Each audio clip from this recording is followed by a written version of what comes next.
All right, y'all. We here with another Trenton Talks interview. I'm here with Brazy. He's like, nah. Take one, cut. Nah. All right, we here with another Trenton Talks interview. I'm here with Brazy. and I really wanted to have a conversation with my boy, man. I knew him since he was young. We knew each other for a long time. And I feel like your experiences can really, give the next generation some insight on what it really looked like, prison time, streets, and as far as like growing now where you at. There's not too many folks who can come out of all that and still, be having the experiences that you're having as far as your mental breakdown now. All right, so I wanted to give you your flowers on that. Appreciate it. Yeah, so tell them a little about yourself and how you grew up. I grew up. Damn, my mom moved all over Trenton, for real. Grew up around Passaic Street though. That's where it all started at, on Passaic. I was bad as fuck. I know. Yeah, so I was bad as fuck on Passaic. To a certain extent, because my mom really ain't play that though. Yeah. But my dad, he was in jail for a lot of time and shit. I don't want to talk about too much, but he was gone for a long time. But he been there since he been home though. So I gave him his flowers for that too as well, and my mom too. But school, I never been like a bad person too much in school. Well, you know me because you went to school with me since I was a kid, but nah, you was sneaky. I remember I used to get, my unit used to get it split up. So I get split up to your class once in a while. Yeah. And you'll do some shit and not get in trouble. Or like somebody else will try to copy it and they'll get in trouble. I was kind of like more like trying to be more of a class clown than an actual badass person. I wanted all the attention for real in class. And I always liked it to be like the dude that wanted all the girls and stuff. Everybody like that though when they growing up. Everybody. But I'm gonna say my childhood wasn't bad. I went through a lot of shit as a kid, and there's a lot of shit I wouldn't like to talk about that I went through as well. But I've been through a lot of shit as a kid though. Only the people that was there would know what I'm talking about. But after that, for real, I grew up. Damn, I ain't gonna hold you. I always been bad though until probably like today. Nowadays, I'm gonna say until for real though, it's real shit. I'm gonna say like until today because I was always doing shit that I wasn't supposed to do. So, high school days, that's when it was over after that. I started hanging with a lot of dudes I grew up with, and we started doing shit, bringing stolen cars to school and shit like that. Like, that's how I learned how to drive, though. Ain't nobody teach me how to drive. I never went to a parking lot and learned how to drive, or nobody taught me how to do it. I learned how to drive by getting in a stolen car and driving. Right. So, but that shit not cool. Yeah. Now that I'm older, I see that none of that shit cool, but this is shit that I was doing when I was growing up, though. Do you feel like it was the environment, or do you feel like it was your choice? It was a little bit of both? It was both. I'm not gonna say I can't blame the environment because you can only make your own decisions. The environment can't choose for you. So it was both. It was the shit I was growing up around, and it was also myself and my decisions too. Right. I felt like anybody else that's a kid seeing shit in the streets and shit is like older kids. You seeing them getting money, you seeing them nice cars, shit like that. Mm-hmm. You want it too. It's like I want the same shit. But it's like I looked at it like, why would I go work a job and get this, that, and the third when I can make that shit? But I'm making in 2 weeks where I can make in a day or something off drugs. Right. So that's how you got into it. Yeah, that's how I looked at it. Then it's like my mom was on her own a lot too. She always doing what she was doing, but she always took care of a lot of shit too, without our dad being around, me and my little sister. So that made me want to help her out more. So that's why another reason why I felt like I wanted to turn into the streets, to start doing shit And then I started selling drugs and shit, playing with guns and shit like that. And that's when I really seen shit. Like, I thought that was cool, doing that shit. Like, yeah, I'm cool, I'm playing with guns, I'm selling drugs, doing this, that, and the third. But it wasn't. I got shot and more. Ended up going to jail. Once I got shot, I seen like, damn, this shit real. Just like bro was telling y'all and shit. Like, that shit was real though. Went to jail literally a couple months after that, for dealing with fiends and fucking guns and shit, getting guns and shit from people that was taking advantage of someone with gun license. Get what I'm saying? So I took advantage of people with gun license and shit, and that shit took me to the feds, where I ended up at. And doing my fed time and shit, it was like, it was real. That's what I'm gonna say. Yeah. What was it like, walking through them doors and really going through that experience? And also, can you touch on the difference between the different levels of jail and prison?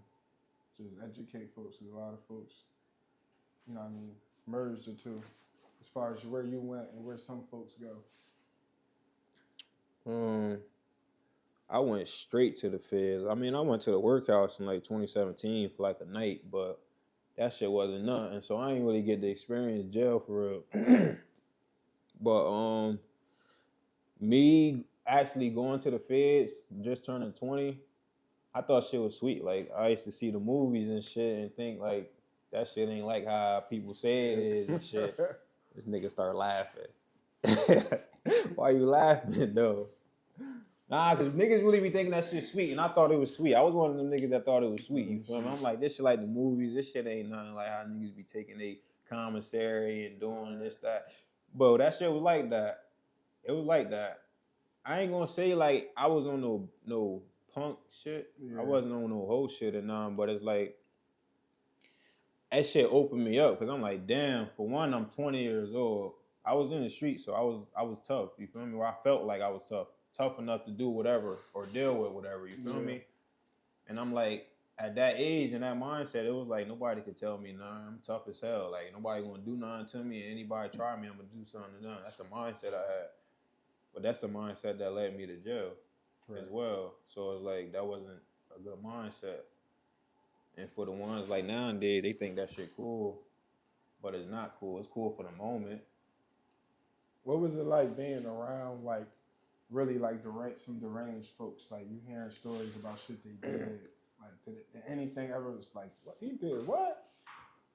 I ain't gonna hold you. When I went to jail and I started hearing these dudes' stories, at first I'm thinking they just talking. But when I really start seeing the paperwork behind this shit, I'm like, I'm in here with real criminals. That shit woke me up, bro. Like, I couldn't sleep when I seen dudes in there for murder, dudes talking about I'm in here for 30, I got life, shit like that. Like, them the dudes, low key, like, them the dudes that I wanted to learn more about. Because I was really learning stuff from them, because like they never coming home. So it was like, and they was thorough as fuck. Like, even though you think they got life and they be doing some crazy shit to make they self feel like more time, them the ones that really had their head right and realized, because they see like, don't ain't nobody here for me and shit like that. You got life. Like, a lot of people you lose in there. I did 3 years and I lost dudes that I grew up with for years that I ain't even hear from. Home. They never coming home. And they never coming home. So they gave me game about a lot of shit. But it felt weird though, like when it me being around all these random people, because they was like from all around the world, and I didn't know none of them, and I was just like me versus everybody. Like, I ain't know none of these people, so I was by myself versus all these people. Wasn't no Trenton folks around? I met one couple like days later. I met one, a dude, his name was Born. He was from East Trenton, Old Head, and he helped me out with my case and shit. He really taught me, like, I ain't really know shit. I was just in jail, you feel me? I ain't know nothing about my case or how to beat it. He when I went in there, he asked me, because like in there it's called cars. A car is where you from, is what you represent. So I was in the Jersey car. And if you from Jersey, when you come on the unit and shit, people ask you where you from, and I'm like Jersey, or wherever you from, whoever from that part of town or that state, they come up to you, read your paperwork, get to know you. If you real, you good. Like if your paperwork good, you good. If not, you got shit to worry about. Yeah. What you mean? They read your case and they decide. Like, Yeah, if you a rat, you got a 5K1. Any of that 5K1 for y'all don't know is you telling. You telling it's 5K1. So you got any of that on your paperwork and you told them anybody, took the stand, testified, any of that, you got a lot to worry about in jail.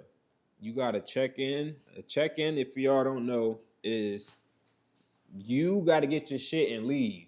That's the best definition to get y'all. So it's like either come in there with your head on straight, being real, or don't do it at all. If you know you ain't built for jail, don't act like it. That's all. But it woke me up though, because like I was by myself and I'm in there with all these people.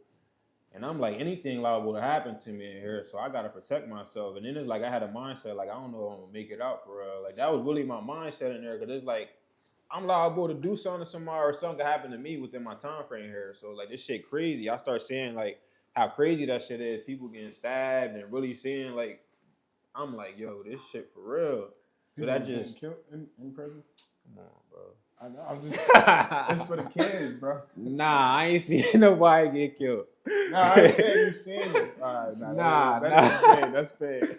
Yeah, he crazy. Nah, I ain't seen nobody get killed. Real shit though. I ain't seen nobody get killed. But jail is how the movies is, though. I'm gonna tell y'all that. This shit go down in there. That shit for real. So I'm gonna let y'all know, like people that go to the county and shit, like a lot of dudes go to counties and don't go to state prison. And state prison is different. Like that shit a different ball game than the county.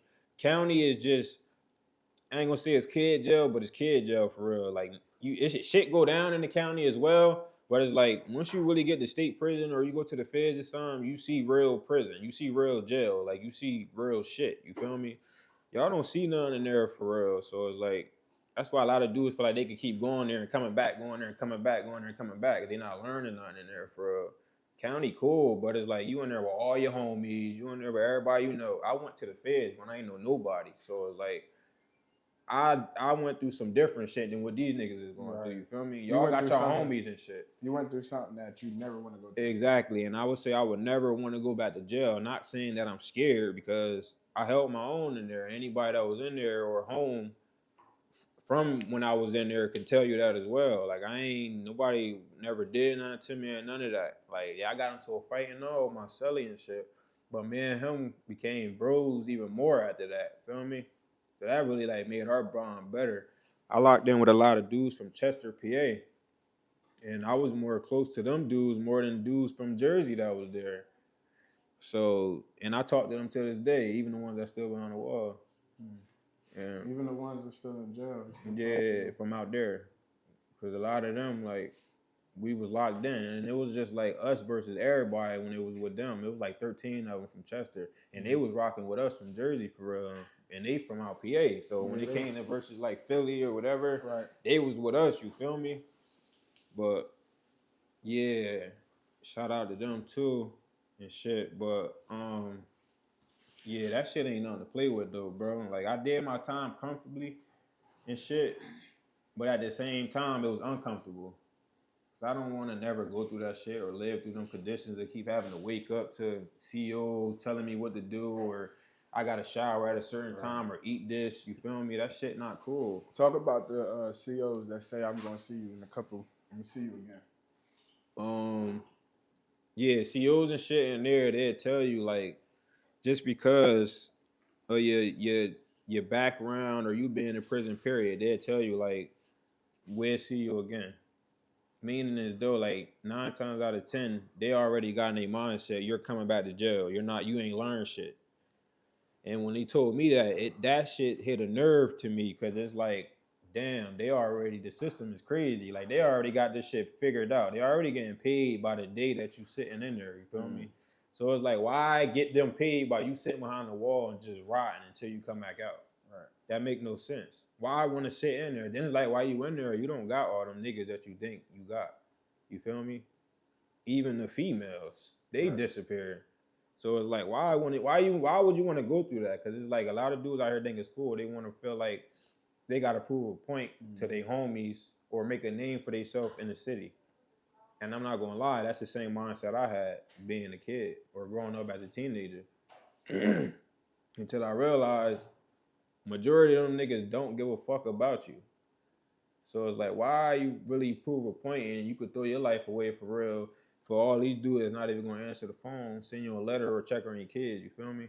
You feel like people ain't want to answer the phone? Not people in general. I'm gonna keep it real, to be honest. I ain't even call out a lot like that to a lot of dudes and shit, cause I already had in my mindset, like I call certain dudes, but I ain't really call nobody I was hanging with like that. Like I had my bros and shit that I had that was there and they know who they is, but it's like I ain't really had a mindset to call out because it's like I already 9 out of 10 know like I'm gonna waste my time. That's Right. how I felt. But what it feel like when you do call, you don't get an answer, or you call and motherfuckers? It just kept showing me who was there for me and who wasn't. That's all.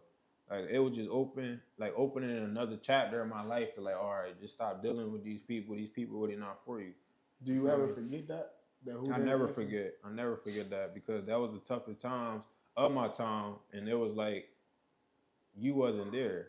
If you say you really fuck with me and shit, it's like you wasn't there. You really fuck with me. You don't care about me or nothing like that. The shit that you say to me, or you feel me? So it's like that shit hit different too. Cause it's like I'll never forget. That's why I don't talk to a lot of dudes to this day. Even dudes that's in jail now that was out here that I didn't speak to, call out. I ain't saying no names and shit like that or sneak dissing nobody, but it just like, yeah, call you while they in there, they need you. Yeah. But it's like when I was in there, you ain't even care to send me a letter or ask my mom if I'm even good. You feel me? So it's like that shit was different. And a person like me, I like going through shit like that because I like when people go against me. It make me better as a person. It's like when you go against me and you want to act like I'm gonna say weird. I'm gonna say as a word, I like it. That's to let another person or a situation that I don't gotta deal with. And it's like the less situations or people I deal with, like the better my life get. So that's deep. I hope y'all hearing that. Hope y'all hearing that. And I don't like to sound cocky, like I don't give a fuck about people, or I'm gonna say another word, I don't care about people's feelings or relationships, or even if I deal with them, because it's like it's a lot of relationships that I lost between family members or friends that I wish I could get back again, but it's like I don't want to do it or I don't care to do it because I know it's pointless. You know what I'm saying? You don't feel like some things can be mended, but some things can't? Like some situations, like say, some folks we can fix it, but some folks we can't, right? How you feel about that? I feel like some people you could fix it, but then you really got some people that you can't fix it with. Like, I've been through that with trying to keep fixing it with somebody. Keep fixing it is not working. It's like watering a plant over and over that's not growing. Mm-hmm. So why keep doing it? Right. If it's not going to grow. So it's like, and also a lot of people that you can fix stuff with. I refixed a lot of relationships with the people that I was off with, which I was happy for. I don't know. It just hit different when you really want that relationship with a person, but you can't get it. You feel me? It hit different. So it's like, it hurt. Yeah. There's some pain there. Yeah. But that's life. We learn that in life. Just move forward, that's all. It's rolling. How much time? 20? That was 20 right there. Can you start it over? Like clip it. Like let it end. Because it's going to clip at 30. He going. Just press record. It's right there. You're going to know it's recording. The red dot. You're going to know it's recording. You're going to see it. Red dot. You see the red dot? Yeah, I see the red dot. Press it. You're going to know it's recording. You're going to see numbers rolling. Yeah, the numbers is rolling, bro. All right, so that's good. Is we recording? It started. Nah, it's not. It still take 20 minutes and 50 seconds. Press it and then again. Press the top. Stop it. Now press it again. Now it's gonna start over. You see it rolling from 0? Nah, I continue 21 minutes. It's probably pausing. No, you're pressing the red dot.